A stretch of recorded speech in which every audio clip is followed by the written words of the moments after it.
Well, the great comic typewriter has dinged. The final sheet has slid from the plavin, and Tom Robbins has shuffled off this mortal bookstore. If the universe keeps to its mischievous habits, he has likely traded his cowboy boots for celestial tap shoes, his typewriter ribbon for an opium-clouded whisper on the lips of eternity. To the uninitiated, he was a novelist, a literary outlaw, a sonic sorcerer who painted the air with words that danced like a whore in a windstorm, headlong, honeyed, and wholly unrepentant. He stuffed philosophy into fishnet stockings, squeezed theology into a clown car, and let them all collide on the high wire of high weirdness.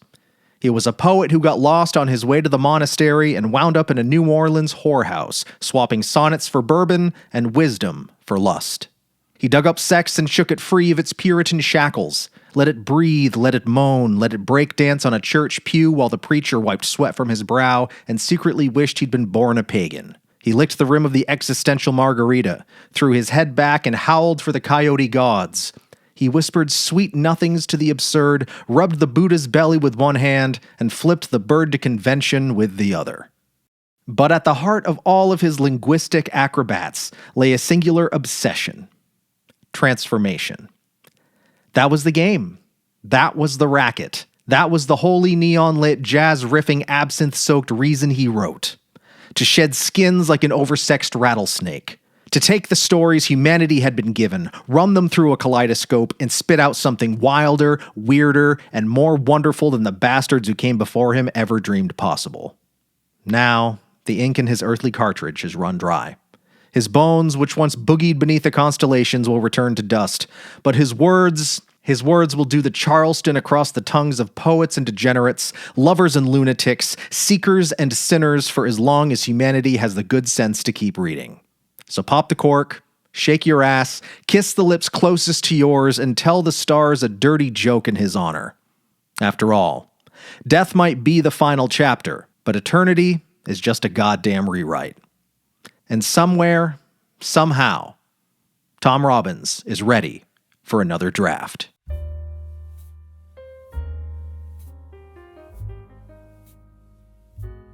Of hidden knowledge, buried ambition, and secret sonnets scribbled on cocktail napkins, of aching arches, ranting cooks, condescending patrons, and eyes diverted from ancient Greece to ancient Greece, the burns and pinches and Savian spunk of a uniquely American woman living a uniquely American compromise, I sing.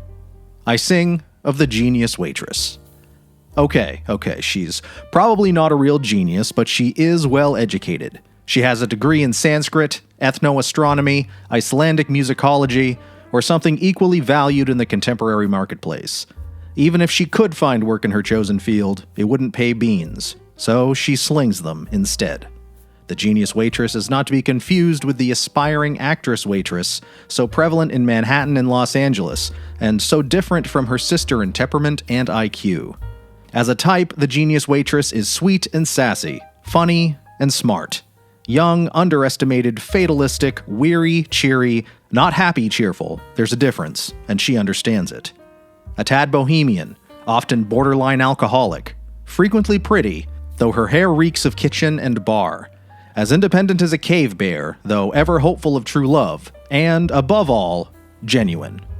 Covertly sentimental, she fusses over toddlers and old folks, yet only fears of unemployment prevents her from handing an obnoxious customer his testicles with his bill. She doesn't mind a little good-natured flirting, and if you flirt with verve and wit, she may flirt back. Never, however, never try to impress her with your resume. Her tolerance for pretentious yuppies ends with her shift, sometimes earlier. She reads men like a menu, and always knows when she's being offered leftovers or an artificially inflated souffle. Should you ever be lucky enough to be taken home by her, to that studio apartment with the jerry-built bookshelves and Frida Kahlo posters, you will discover that whereas in the public dining room she is merely as proficient as she needs to be, in private bedroom she is blue gourmet virtuoso. 5 stars and counting. Afterward, you can discuss chaos theory or the triple aspects of the mother goddess in universal art forms, while you massage her swollen feet. Eventually, she leaves food service or graduate school or marriage, but unless she wins a grant or a fair divorce settlement, chances are she'll be back, a few years down the line, reciting the daily specials with her own special mixture of warmth and ennui.